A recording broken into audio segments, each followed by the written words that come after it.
अस्सलाम वालेकुम दोस्तों, उम्मीद आहे त सभी दोस्त ठीक ठाक ऐं ख़ैर ख़ैरियत सां हूंदा। दोस्तों असां ॻाल्हि करण वारा आहियूं सोप सीरियल दौलाप ड्रामे जे बारे में।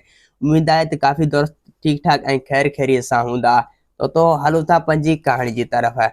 दोस्तों मूंखे उम्मीद आहे त तव्हांखे डायरेक्टर जे मथां ॾाढो कावड़ हूंदो, लेकिन डायरेक्टर जी का बि ॾोह न आहे। सिंध टीवी वारनि डायरेक्टर खे इहा टाइम ॾिनी हुई त 1 ई तारीख़ ते दौलाप ड्रामो हलायो वेंदो।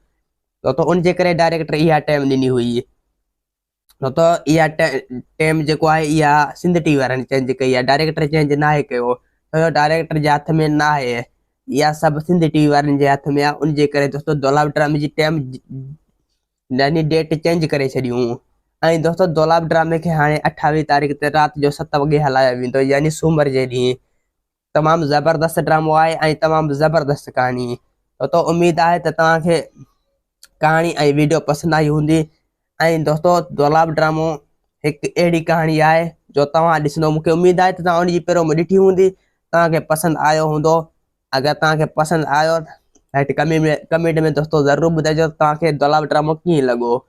ऐं दोस्तों दौलाप ड्रामे जी कहाणी इहा आहे त हिक ॿिए में विढ़ंदा ऐं हिक ॿिए खे पाण में मारींदा, त पोइ हिक ॿिए जो संग चटी ॾींदा पाण में।